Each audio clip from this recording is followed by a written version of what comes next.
The rain had not stopped for hours. It drummed against the windshield as Clara Jensen tightened her grip on the steering wheel, her eyes following the winding road that cut through the dark pine forest. At the top of the hill stood the Ward estate, a glass and stone fortress with lights that never seemed to flicker. They said the man who lived there hadn't left the property in years. They said he watched the world from behind tinted windows, as if sunlight itself might burn him. When she reached the gate, the intercom crackled. "State your name." "Clara Jensen. I'm here for the live-in care position." A pause. Then the gate creaked open with mechanical precision. The mansion loomed ahead, silent, surrounded by mist. Inside, a butler with the stiffness of a statue led her through a corridor lined with portraits, men in suits, women with perfect smiles, all staring down as if judging her for stepping on their polished floors. He stopped in front of a heavy oak door and spoke quietly. "Mr. Ward doesn't like questions. Don't touch him. Don't enter his private wing.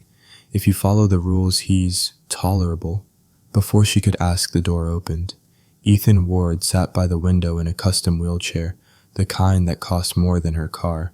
His eyes, cold gray, lifted to meet hers. He looked like someone who had been carved from stone and told never to move again. The scar along his jaw caught the dim light like a blade. "Miss Jensen," he said, his voice controlled, smooth, practiced. "You'll find the rules written on the desk. Read them before you start. And one more thing." He turned his chair slightly, the wheels humming against the marble. "Don't touch me. Don't ask about my past." His words hung in the air, deliberate final. Clara nodded, though something in his tone made her chest tighten. She had worked with difficult patients before, men broken by grief, women fighting for air, but nothing in those hospital rooms compared to the kind of silence that lived here. "Understood," she said quietly. "Good," he replied, already turning back to the window. "You may begin tomorrow at 6. The butler appeared again, escorting her out with polite indifference. As they walked down the hall, Clara glanced at the paintings again. One of them caught her eye, a woman in a crimson dress, her face slashed across with a single deliberate stroke of paint. When she pointed toward it, the butler's face drained of color. "Best not to ask, Miss Jensen." Outside, the rain had stopped, but the air still trembled with electricity. She stood by her car for a moment, staring up at the mansion. The windows reflected nothing. It felt like the house itself was watching her, waiting to see if she would break the rules. Her mother's voice echoed in her mind as she drove back down the hill. "Don't let fear stop you, Clara. Courage doesn't mean you're not scared. It means you walk in anyway." She'd taken this job out of desperation, yes, but also because she couldn't ignore the pull of curiosity. There was something about the way Ethan Ward had looked at her, not with interest, not even contempt, but recognition, as if he'd already met 100 people who had disappointed him and was certain she would too. She parked outside her small apartment, the heater sputtering. On the passenger seat lay the folded job listing she'd printed from the nursing board website: private care needed. Confidential client, high pay, isolated location. Her friends had called her insane, but her mother's medical bills were drowning her, and no one else was hiring a nurse who had blown the whistle on malpractice and been labeled unmanageable. Tomorrow she would walk into that silent house and do her job. No questions, no mistakes. But as she looked out into the mist-covered hills, she couldn't shake the image of his eyes, how they looked like they'd seen fire and still refused to close. Morning came gray and brittle. Clara arrived at dawn, the sky pale as steel. The butler led her to the guest quarters on the lower floor. Everything smelled faintly of cedar and polish, like the house had been cleaned 1,000 times but never truly lived in. At 6 sharp, she entered the main room where Ethan waited. The fire in the marble hearth burned low. He didn't look at her. "Medication schedule is on the tray," he said. "I handle most things myself. You're here to ensure I don't die of inconvenience." His sarcasm was sharper than the scent of disinfectant. She moved quietly, checking his vitals, keeping her distance. His left hand trembled slightly as he reached for his coffee, a tremor he clearly hated anyone to notice. When she adjusted the table closer, her fingers brushed his wrist. His entire body stiffened. "I said, don't touch me," he snapped. She froze. "I'm sorry." Reflex. His glare could have frozen glass. "Don't let it happen again." She nodded and stepped back. For the rest of the morning, silence filled the room. thick, suffocating silence that not even the rain could break. At lunch, she brought him soup and placed it on the tray. "If you need anything, I won't," he interrupted. It went on like that for hours. The clock ticked, the rain whispered. He read, wrote, and stared out the window as if he was waiting for something that would never come. And yet, when she gathered her things to leave that evening, he spoke for the first time without venom. "You were quieter than most." She blinked. "That's a compliment." "It's a fact," he said. "Facts are all that matter." Clara hesitated at the door. "And what about feelings?" His expression didn't change, but for a fraction of a second she saw something flicker, pain, or maybe memory. "They're dangerous," he said softly. "That's why I don't have them anymore." She left without replying, but the words followed her down the corridor like an echo she couldn't escape. Outside, the wind had died. The mansion stood still, almost beautiful in its loneliness. And for reasons she couldn't explain, Clara Jensen felt certain of one thing. Whatever had broken Ethan Ward, it wasn't finished yet. The Ward estate looked different in daylight, though not softer. The rain had cleared, leaving the city below, wrapped in mist while sunlight bounced off the glass walls like sharp edges. Clara arrived just before 6 again, the silence inside so complete it felt alive. Every sound she made, footsteps, breath, heartbeat, belonged to someone trespassing. The butler met her at the door, expression unreadable. "Mr. Ward is in the West Library. He prefers not to be disturbed unless it's a matter of health." She nodded, clutching her notebook. Understood. But as she moved through the long corridor, she noticed something new. A faint melody floated down from the upper floor. Piano keys pressed slowly, uncertainly, then stopping just as abruptly. The same unfinished rhythm from her first night. Curiosity tugged at her, but she forced herself to keep walking. The West Library was an architectural wonder, 2 stories of mahogany shelves and a skylight so large it could have belonged to a cathedral. Ethan sat near the window, sunlight hitting his silver wheelchair like a halo of metal. He didn't look up as she entered. "You're early." "I thought punctuality was good," she replied. "It is, but enthusiasm is suspicious." She blinked, unsure if he was teasing. "Would you like your medication now?" He nodded slightly. As she prepared the dosage, she could feel his eyes on her, not cruel this time, just observant. When she handed him the glass of water, she made sure not to touch him. "You read?" he asked suddenly, his gaze flicking toward the rows of books. "I used to," she said. "Now I mostly read instructions and bills." He almost smiled. "A shame. Stories make people tolerable." That was the closest thing to humor she had heard from him. She allowed herself a small grin. "I'll take your word for it." He turned back to the window, the faintest shadow crossing his face. Some stories, he murmured, should never have been written. She wanted to ask what he meant, but remembered his warning. "Don't ask about my past."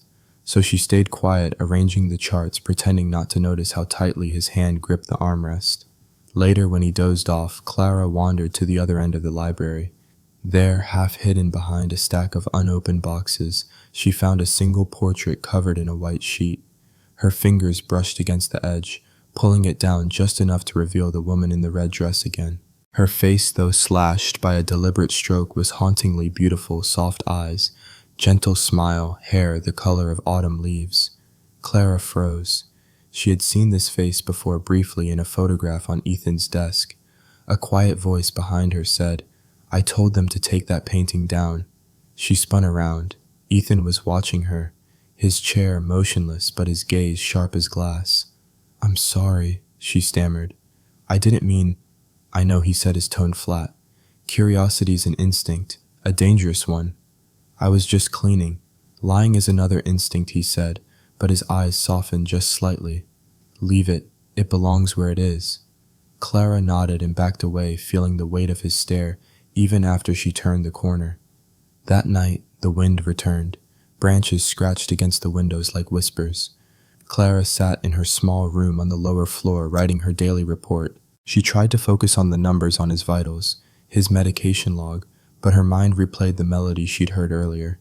3 chords, a pause, then 1 broken note. She couldn't stop wondering what kind of story it belonged to. A sudden noise cut through the silence. A door slammed upstairs, then another.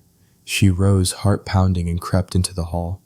The lights were dim flickering. From the staircase she could see the faint glow spilling from the music room door ajar, despite being locked the day before. She stepped closer barefoot to keep quiet. The piano played again, soft and halting. It wasn't a recording. Someone was there. "Mr. Ward," she called quietly. The music stopped. For a long moment nothing moved.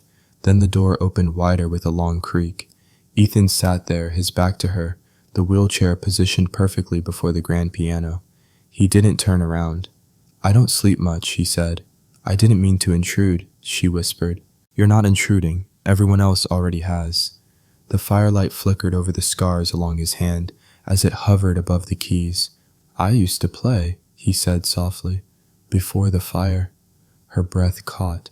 "I didn't know," he turned sharply. "Because you weren't supposed to ask." The words hit like a slap. She stepped back, guilt and anger tangled inside her. "You hired me to care for you, Mr. Ward, not to pretend you're made of glass." His jaw tightened. "You think you understand what I am," she said, "but I know pain when I see it. You treat it like it's sacred, like it's all you have left." He stared at her for a long silent moment. Then without another word he spun the chair away, the wheels hissing against the wood floor. "Go to bed, Miss Jensen." She didn't move until he disappeared down the hallway. The next morning the house was colder. The butler avoided her eyes. Ethan remained in his study, refusing breakfast. When Clara brought his medication, he didn't speak, didn't even glance up. She set the tray down gently. "You don't have to talk to me," she said quietly, "but you do have to take care of yourself." Still nothing. She sighed, turned to leave, then stopped when she noticed the piano book open on his desk. A fresh page, a single sentence written in bold, slanted script. "Some stories play better unfinished." Her chest tightened. He'd written it for her to see. Outside, the rain began again, soft and steady, drumming against the glass like a heartbeat. Clara looked up at the gray sky, and for reasons she couldn't explain, she whispered to the empty air, "Then I'll help you finish it anyway." Behind her in the room she'd just left, Ethan Ward closed his eyes and for the first time in years allowed himself to listen to the sound of someone refusing to give up on him. The rain didn't stop for 3 days. It wrapped the house in a constant hum, a curtain of gray that blurred everything beyond the windows. Clara had grown used to the rhythm, the isolation, the quiet, the smell of polished stone and antiseptic, but something inside her refused to match the stillness of this place. Every morning followed the same pattern. She entered the library at 6. Ethan would already be there dressed in gray sweaters in silence. They spoke only of medication meals therapy. It was efficient, professional, and soul-killing. By the 3rd morning, she couldn't stand it anymore. As she placed his breakfast tray on the table, she said gently, "Do you ever get tired of quiet?" His eyes flicked up from the financial reports on his lap. "No." She waited. "Not even a little. I didn't hire you for conversation." Her patience cracked just slightly. "Maybe you should have. People need more than oxygen to live." He lowered his tablet, the faintest trace of irritation in his voice. "Spare me the lecture, Miss Jensen. I've survived fine without sentimental advice." Clara exhaled. "You've survived, yes, but that's not the same as living." He stared at her for a moment that felt longer than it should have, then turned his chair toward the window. "You don't know me. Don't pretend you do." "I'm not pretending," she said softly. "I'm observing." That earned a sharp laugh, bitter and tired. "You sound like a therapist." "I was supposed to be," she said, "before my hospital shut down the ethics board and blacklisted me for speaking up." Something flickered in his expression, a quick shift of curiosity, before he masked it again. "So you were punished for doing the right thing." She shrugged. "Seems to be a pattern." Their eyes met. For once, he didn't look away first. A faint tremor moved through his hand as he reached for the coffee cup. The cup tipped slightly, spilling across the table. Clara reacted instinctively, grabbing a towel, pressing it to the spreading stain, her hand brushing against his wrist. He flinched hard, in the chair jerking back as if she'd struck him. "Don't touch me." Her body froze. "Ethan, I don't," he said again. His voice low, raw, not angry this time, but terrified. His eyes had gone distant, unfocused, as if seeing something that wasn't there. His breath came fast, shallow. Clara took a careful step back, hands raised. "It's okay, I'm sorry, you're safe." He said nothing. For a long moment, the only sound was the rain. Then he turned away completely, his shoulders rigid. Get out. Her throat tightened. You don't have to now. She left the room without another word. Down in the kitchen, she sat at the long counter, staring at the faint tremor still in her own hands. The butler moved quietly around her, pretending not to notice. You've lasted longer than most, he said, finally. That's supposed to make me feel better. He didn't answer, only wiped the counter with clinical precision. What happened to him? She asked. The man paused. You shouldn't ask questions. I already did. He hesitated, so he's darting toward the hallway. Some wounds don't heal, he said at last. Not even with time. Mr. Ward, he was in the fire that destroyed his company's headquarters. His fiancée was with him. She didn't make it out. Clara's chest tightened. And he blames himself, wouldn't you? The butler's footsteps faded, leaving her alone with the echo of that question. That evening, Clara stood outside the West Library, her hand hovering near the door. She could hear faint movement inside, the sound of papers turning. She knocked once. No answer. She opened the door anyway. Ethan sat in near darkness, the only light coming from a single lamp that threw long shadows across the floor. He didn't look up. I didn't mean to upset you earlier, she said quietly. I know you don't want help you didn't ask for. He didn't respond, so she moved closer, stopping a few feet away. But I also know fear when I see it. You don't flinch from pain, you flinch from kindness. His voice was barely audible. You think you're the first person to say that? No, she said. But maybe I'm the first one who means it. For the first time that day, he looked at her fully. There was something sharp in his gaze, but underneath it, something broken searching. Leave it alone, Miss Jensen, he said. You can't fix what's already ashes. Clara took a breath. Maybe not, but you can build something from ashes. I've seen people do it. He turned back to the window, but she noticed his hand, the one that had trembled earlier, had stilled. She walked to the small writing desk in the corner, tore a sheet from his notepad, and wrote a single line. Then she folded it once and left it beside his cup. When she was gone, Ethan stared at the note for a long time before opening it. Healing takes touch, even for souls. He set it down but didn't throw it away. The next morning, the piano started again. Not a full song, not yet, just a handful of notes, deliberate and uncertain. Clara paused outside the music room, listening. When she entered, he didn't stop playing. He just said, without turning around, the towels by the door. In case I spill again. She smiled faintly. Noted. He played 3 more chords, then stopped. You're still here. You didn't tell me to leave. He let out a breath that sounded almost like a sigh. People usually don't wait for permission. Maybe they should, she said. You might surprise them. He didn't answer, but when he finally looked up, there was no trace of the coldness she'd seen before. Only exhaustion and something else she couldn't name yet. As she walked past the piano, she noticed a folded piece of paper on the corner of the bench. Her handwriting. He had kept it. For the first time, Clara Jensen let herself hope that the silence in that house might one day turn into music again. The storm came fast that night, sweeping through the hills with a violence that rattled the old windows of the Ward estate. Lightning split the sky, illuminating the sprawling glass corridors for an instant before plunging everything into darkness again. Clara had just finished tidying the medical supplies when the lights flickered once, twice, and went out completely. The generator didn't start. The house fell silent except for the wind. She fumbled for her phone, using its flashlight to find her way toward Ethan's room. Her heart pounded with the kind of instinctive worry that didn't need logic. When she reached the study, the door was ajar. Mr. Ward, she called softly. No answer. The beam of light swept across the floor and landed on his wheelchair, overturned beside the desk. Papers were scattered like fallen leaves, and the rain outside had begun to hammer against the tall glass windows. She rushed forward, finding him on the floor, his body twisted awkwardly. His hands were gripping the rug, his face pale.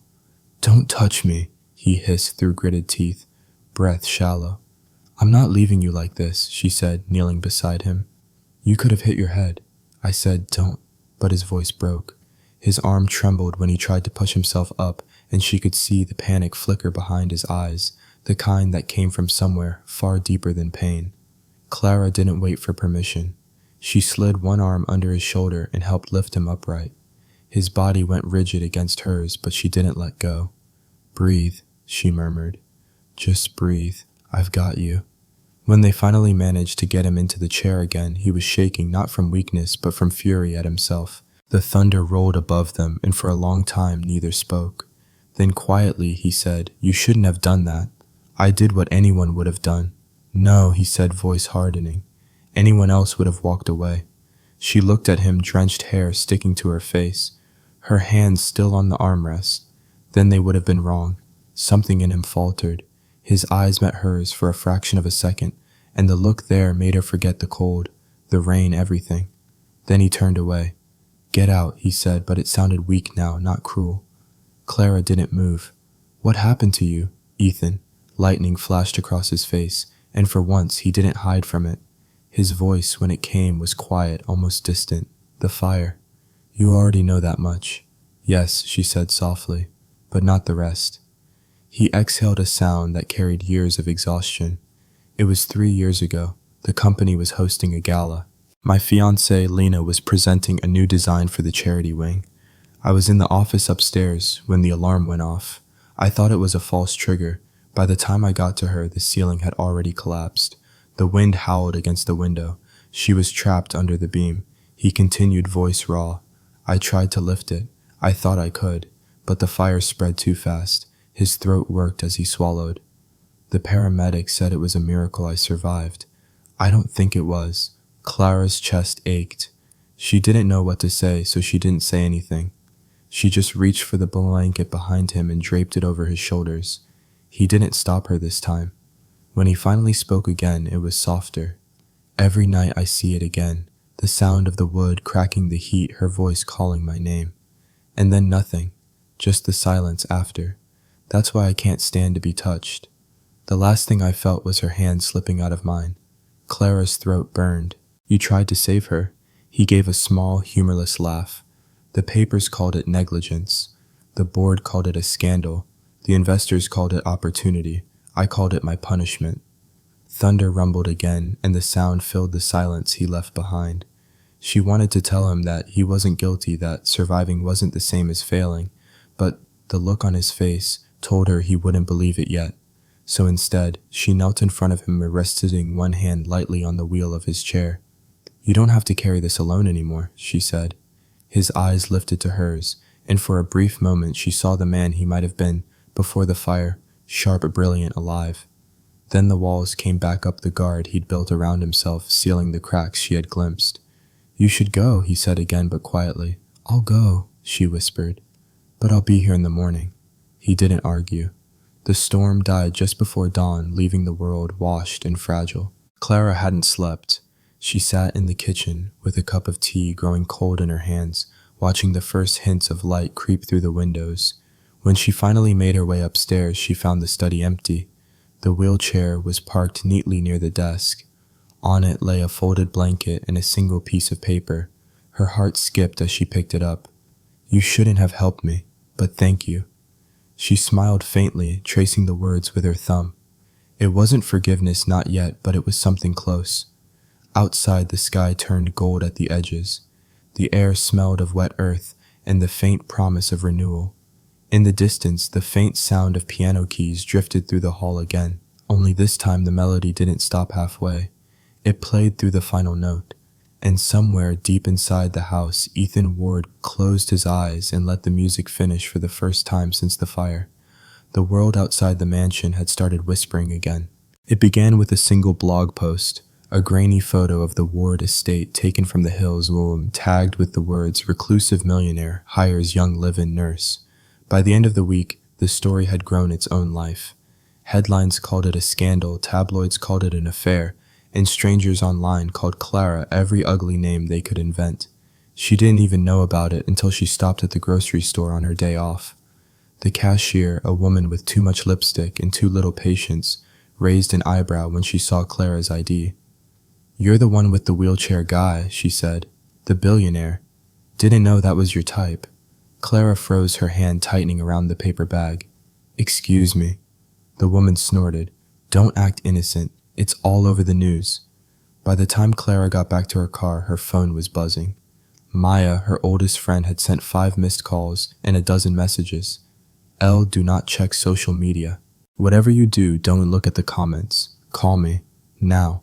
Clara did the opposite. She opened the first headline she saw. The Gold Nurse, How Ethan Ward Found Love in Isolation. The article was full of lies. Anonymous sources fabricated quotes and blurry zoomed-in shots of her entering the estate. The comments below were worse. She shut her phone off and drove back in silence, her pulse hammering.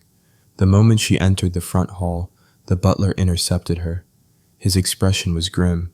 Mr. Ward is expecting you. Ethan sat in the study, the glow of a muted television flickering across his face. On the screen, they were talking about him, his past, his disappearance, the mysterious woman living in his home. Clara's throat went dry. You saw it? Of course I did, he said, voice cold.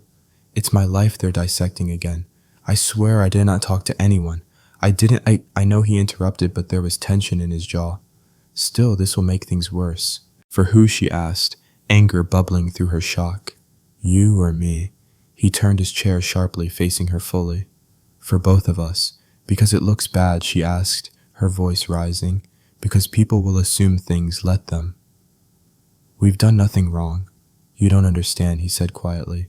They'll drag you through hell for being near me, and I can't stop them. Then say something, she pleaded. A statement, a press release, anything. His eyes hardened. Silence is the only protection I have left. The moment I speak, they twist it. They always do. She stared at him, disbelief cracking her composure. So I'm just supposed to take it. Let the world think I'm using you. He didn't answer. Something in her broke. You think that too, don't you know? He said immediately.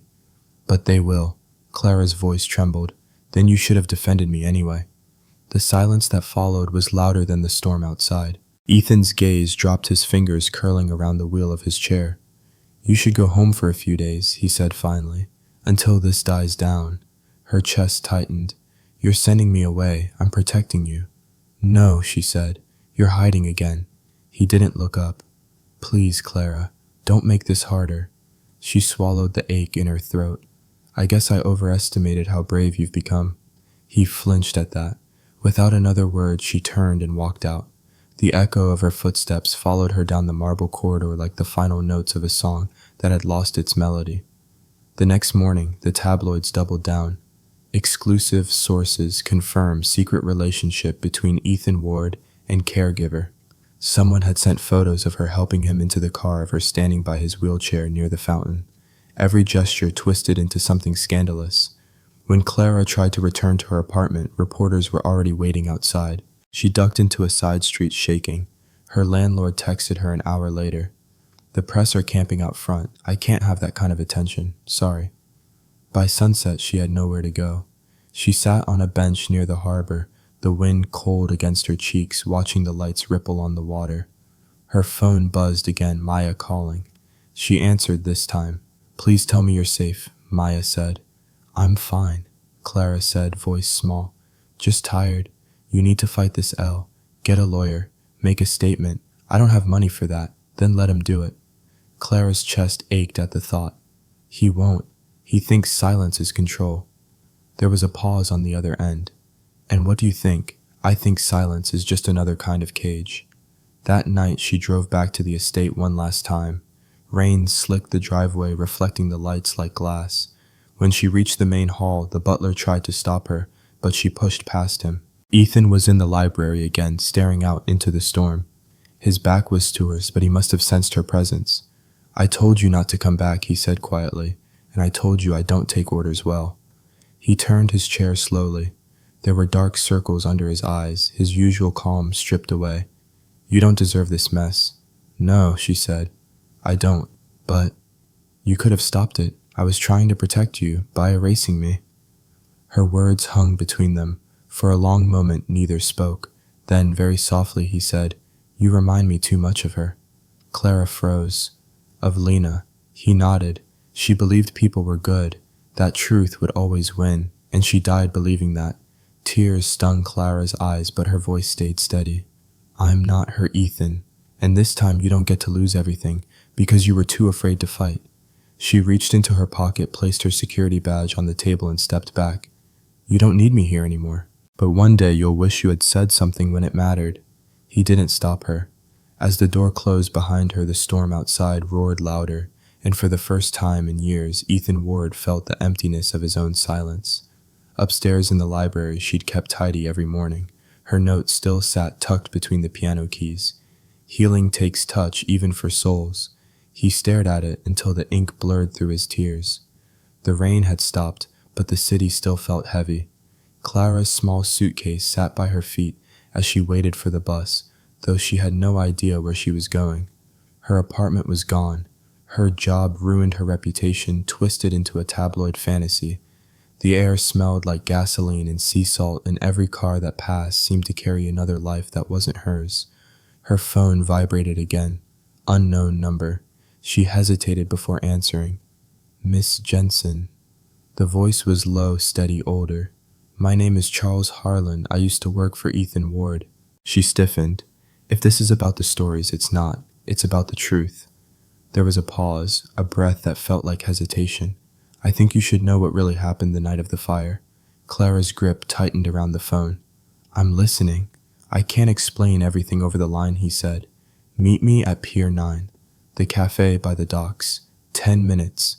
The call ended. The cafe was half empty, the kind of place that smelled of old coffee and salt water. A man in a gray overcoat sat near the window, his posture too straight to belong to anyone ordinary. His hair was white, his hands lined with burns that told their own story. Miss Jensen, he said when she approached. Thank you for coming. Clara sat across from him, studying his eyes, blue, sharp, and tired.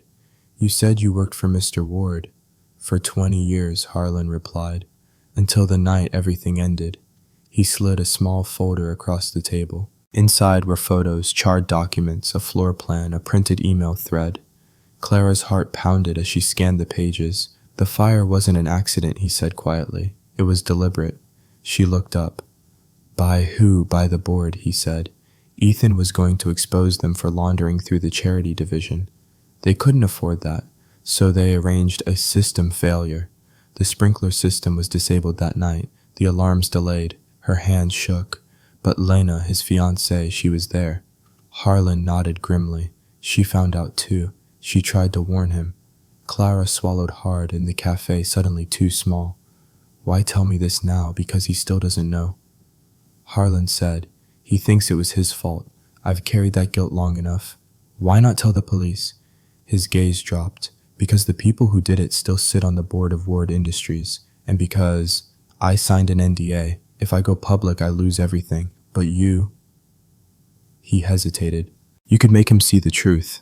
Clara closed the folder carefully, her pulse racing. He won't believe me. Not after everything. Harlan leaned forward. Then, show him. Give him a reason to remember who he is. The drive back to the estate felt unreal. The road glistened from the rain, the sky a dull stretch of gray. She didn't even know if she'd be allowed past the gate. But when she arrived, the security guard recognized her and didn't stop her. The house looked the same as when she'd left, too perfect, too quiet, a mausoleum for the living. Ethan was in the library, surrounded by silence. He looked thinner, so the light around him dimmer somehow. When he saw her, his eyes widened in disbelief. You came back, he said, his voice hoarse. Why, to give you something you've been missing, she said. He frowned. An apology? No, she said softly. The truth. She placed the folder on his desk. For a long time he didn't move. Then slowly he opened it. His hands trembled as he flipped through the pages, the diagrams, the signatures, the printed emails. His eyes stopped on one in particular. It was dated 3 days before the fire. Proceed with the safety override. Ward won't interfere once we control the narrative. The silence that followed felt like it could shatter glass. Ethan's breathing grew uneven. This can't be real. It is, Clara said. Charles Harlan gave it to me. He worked for you. He looked up at her. Then the fury and grief in his expression so raw, it almost frightened her. They killed her, he whispered. And they let me believe I did it. Clara stepped closer. You were trying to save her, Ethan. You always were. He pushed the papers away, his chair rolling back sharply. Why now? Why bring this to me now? Because running from your pain doesn't make it go away, she said. You needed to know what really happened before you could live again. His voice cracked. You think this helps me live. I think it helps you stop dying. For a moment the room seemed to tilt. Then he exhaled, shoulders shaking. I should have listened to you. Clara's voice softened. You don't have to say that? Yes, I do, he said. You were right. I've been hiding behind silence, behind guilt. And now, he trailed off, looking at the papers again. Now there's nowhere left to hide. She hesitated, then reached for the edge of his desk. Then stop hiding. Fight back. His eyes lifted to hers. You really think there's still something left of me to fight with? I know there is, she said, because I've seen it. The man who still plays music even when no one listens. The man who builds things that help people. The man who's more than his chair. He was quiet for a long time. Then finally he said, Stay. Clara's chest tightened. Are you asking me as your nurse? He shook his head. As the only person who hasn't given up on me. She smiled faintly. Then I'll stay. He looked at her eyes, red but steady. Tomorrow, he said, voice low, we start again. Outside, the storm clouds began to break apart, and for the first time in months, sunlight touched the glass walls of the ward estate. It wasn't warm yet, but it was enough. The mornings felt different now. For the first time since she had arrived, Clara woke to the sound of music instead of silence. Ethan was at the piano again, his fingers moving slowly but with purpose. The melody wasn't perfect. It trembled, faltered, and sometimes stopped mid-note, but it was alive. She stood in the doorway watching him. Sunlight filtered through the high windows, dust floating in the air like gold. He noticed her reflection in the polished lid and spoke without turning. You're up early. I could say the same for you, she replied, walking closer. You've been practicing. Relearning, he corrected. Turns out guilt isn't great for dexterity. She smiled faintly. Progress is progress. He looked down at his hands. You think people can come back from anything? Yes, she said. But not alone. He didn't respond right away. Then he gestured to the seat beside him. Sit. Help me finish this. She hesitated, then joined him on the bench. Their shoulders brushed, and this time he didn't flinch. His left hand fumbled the keys, and she reached to guide his fingers. The warmth of her touch lingered, and a quiet calm settled over the room. Together they played. The melody that had once stopped halfway through now found its rhythm again. When the final chord faded, Ethan let out a breath that sounded like relief. I remember this, he said softly. Lena used to play it when she couldn't sleep. Clara turned to him. You don't have to forget her to move forward. I know, he said, but I do have to stop dying with her. For the first time, his voice carried no bitterness, only truth. Over the next few weeks, the house changed with him. The curtains were opened each morning, the echoing halls filled with life again. Clara began a routine physical therapy at dawn, strategy meetings at noon, and piano practice after dinner. Ethan pushed himself harder than she expected. He refused to rely solely on his chair, determined to strengthen what remained. Each step was a battle, every inch a victory. Again, he'd say, his hands gripping the walker. Sweat glistened on his forehead, his muscles trembling. You'll hurt yourself, Clara warned more than once. I've already been hurt, he'd answer. This time it's different. One afternoon during a session, he lost balance and fell hard onto the mat. Clara rushed to his side, kneeling next to him. You're pushing too far, she said, trying to help him up. He caught her hand before she could pull away. I'm pushing because you made me believe I still can. She froze. Their eyes met, and for a moment the air shifted. Something unspoken passed between them, fragile, real, and terrifying. She withdrew her hand slowly. Then don't stop, she whispered. By spring, Ethan had started walking short distances with a cane. The change in him was more than physical. He laughed sometimes quietly, unexpectedly, and even allowed visitors again. The board members who once avoided him now asked for meetings, curious about his plans. One evening, as they reviewed proposals in the library, Clara noticed a document on his desk. The Phoenix Foundation. He nodded. A charitable trust. Rehabilitation programs, scholarships for burn survivors, housing for families displaced by corporate negligence. The board calls it reckless philanthropy. I call it redemption. She smiled. It suits you. I want you to help lead it, he said. Me. You care more about people than I ever did. You see them. Clara's throat tightened. Ethan, I don't belong in your world. He leaned back in his chair, studying her. You're the reason I want to make this world better. That means you belong here more than anyone. She couldn't speak for a moment. Instead, she nodded, blinking away tears. The first press event came sooner than expected.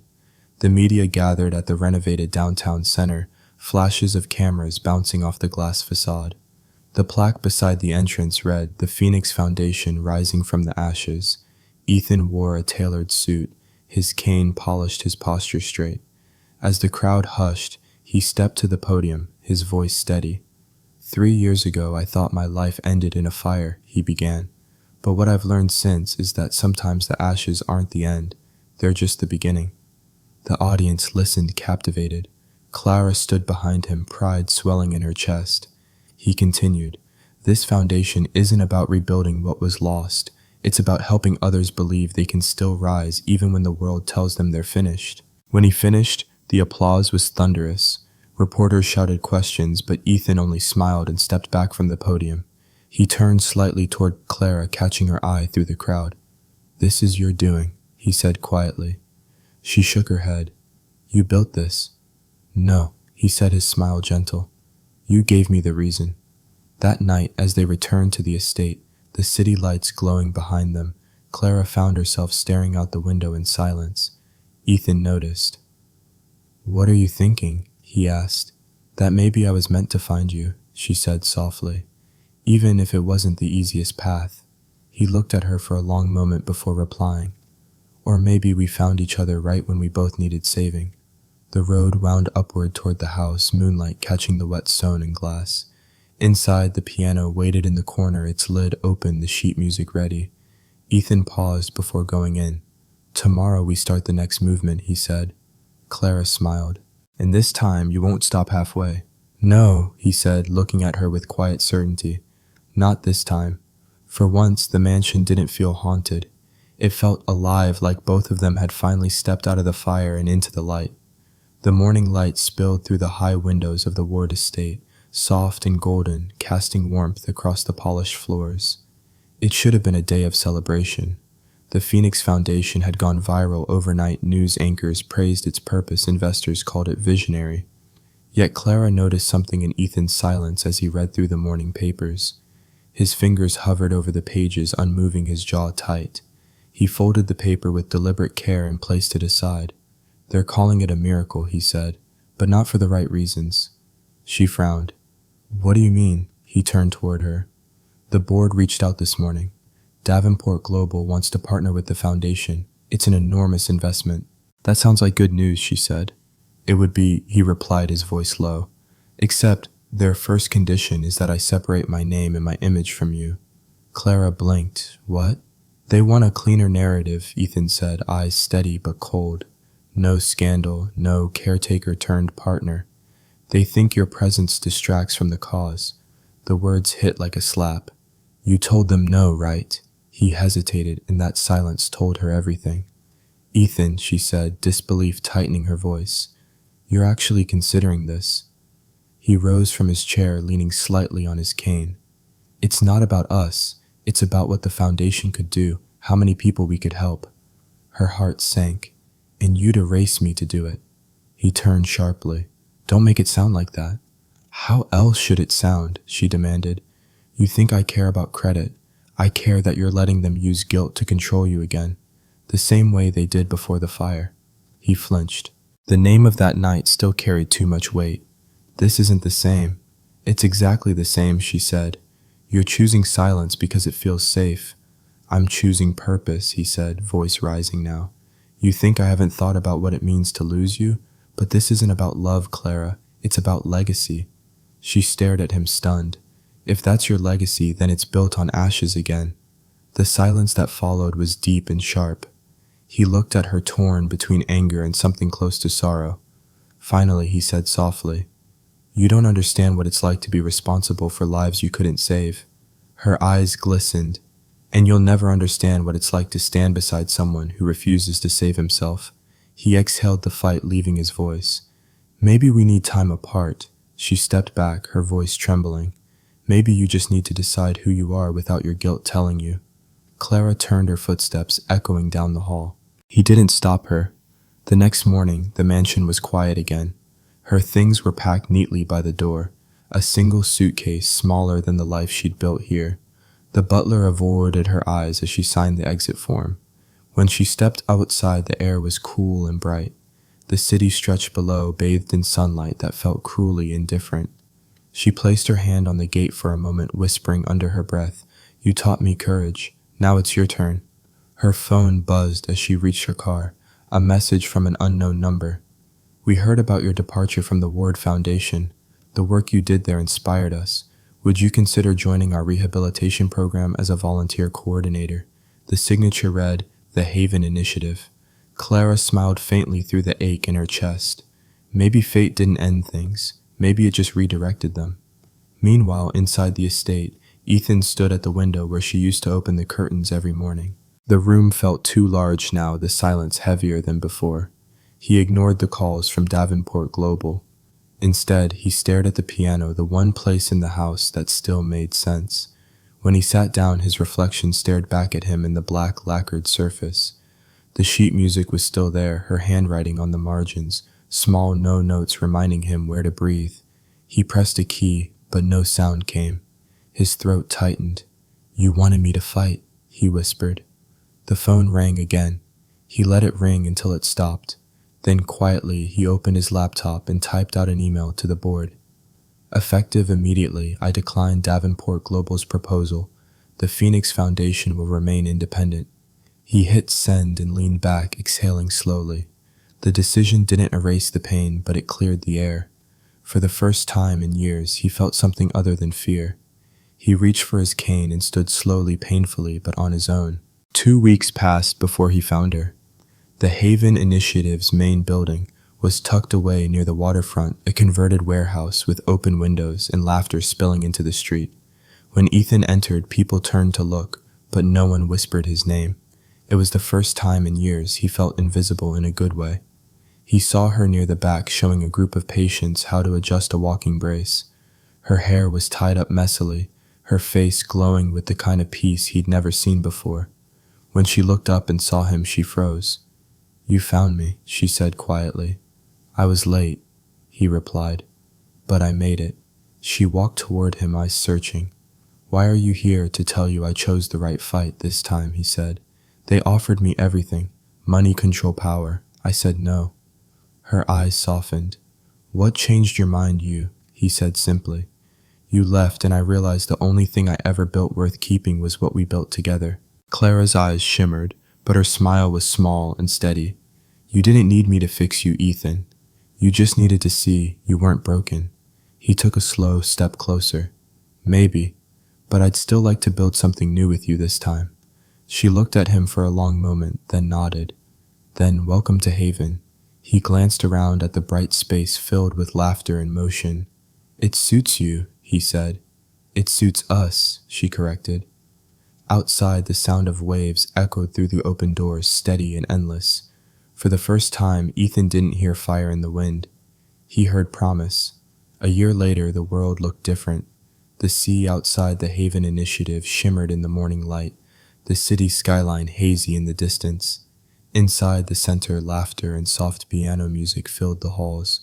Patients moved through their routines, some practicing with prosthetics, others painting in the therapy room. At the heart of it all stood Ethan Ward, cane in hand, speaking quietly with a volunteer team. He walked now, slow but steady. Each step was a victory, the rhythm of a man who had rebuilt himself from the ashes of everything he'd lost. When Clara entered the hall holding 2 cups of coffee, the noise around him seemed to fade. "You started without me," she teased. He smiled, taking a cup from her hand. "I'm punctual now. You ruined my bad habits." She rolled her eyes. "You mean I fixed them?" He looked around the bright, bustling space. "No," he said softly. "You fixed me." The grand opening ceremony for Haven's new wing drew more people than anyone expected. Former patients, donors, journalists, they filled the courtyard, all waiting to see what had become of the man once known as the burned billionaire. Cameras flashed as Ethan stepped to the podium, his posture straight, his expression calm. Clara stood off to the side next to the foundation's new logo, the Haven Project, a place to begin again. Ethan adjusted the microphone. When we built this place, we didn't want it to be about recovery, he said. We wanted it to be about rediscovery, about finding out who we can be after life breaks us. The audience grew quiet. A year ago, I thought I was done, he continued. I lived behind walls, afraid to touch or be touched, afraid that pain was all I had left. But someone showed me that healing doesn't happen in silence. It happens when we let people in. His eyes found Clara in the crowd. And when we finally stop running from the things that make us human, the applause came like a wave, loud, unrestrained, full of hope. For a moment, Ethan let it wash over him. He wasn't the man in the wheelchair anymore, or the ghost from the fire. He was simply a man who had found his way back. Later, after the crowd thinned and the photographers left, Ethan and Clara stood by the entrance together. The late afternoon light painted the courtyard gold. Children were laughing near the ramp, testing out their new braces under the guidance of therapists. You did it, she said quietly. He turned to her. We did it. She tilted her head. Do you ever think about how far you've come? He chuckled softly. Every morning, usually when my knee reminds me it's still there. Clara smiled. That's not what I meant. He looked out toward the water, his eyes distant. There are days I still feel her, you know, Lena. Not in a haunting way, more like, she's part of what we built here. This is what she wanted, for pain to become something that matters. Clara placed her hand on his arm. You kept your promise, and you kept me honest, he said, covering her hand with his. I couldn't have done this without you. She smiled, her eyes glistening. I think you could have, but I'm glad you didn't have to. They stood there for a long moment, watching the last rays of sunlight fade into the sea.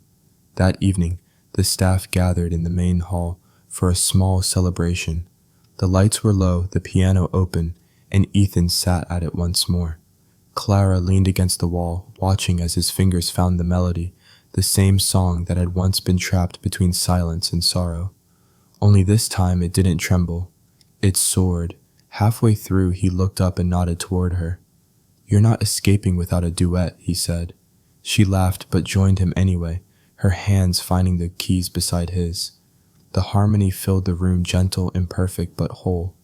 The people around them fell silent, listening. When the song ended, the applause was soft and warm. Ethan looked at her, smiling. Now it's finished, he said. She shook her head. No, Ethan, it's just beginning. He nodded slowly. Then I guess we'll have to keep writing the next part together. Later, when the hall emptied and the night air drifted in through the open doors, Ethan walked with Clara to the edge of the courtyard. The fountain glowed under the lights, water rippling like liquid gold. Clara glanced at the small brass plaque newly installed at its base. It read, dedicated to those who choose to heal and to those who never stopped believing they could. She ran her fingers across the words. You wrote this. He smiled. We both did. The breeze lifted her hair as she looked up at him. You once told me not to touch you, she whispered. He smiled faintly, eyes soft. I remember. She stepped closer, her hand brushing his cheek. And now, he said, resting his forehead against hers. You never have to ask. The next morning, as the sun rose over the bay, the first patients arrived for their sessions. The courtyard filled again with voices, laughter and the sound of footsteps, some unsteady, some new, all moving forward. Ethan stood by the window watching them, his hand resting lightly on Clara's shoulder. This, he said quietly, is what second chances look like. She smiled. You finally believe in them. He turned to her, eyes warm. I finally learned how to take one. Outside, the world kept moving, waves against stone gulls overhead, and the faint echo of piano keys drifting through the halls of the Haven Project. Sometimes love didn't arrive to save you. Sometimes it showed up to remind you that you were still worth saving. If this story moved you, tell us what you believe healing looks like. Would you have stayed and helped him rebuild, or walked away when it got hard?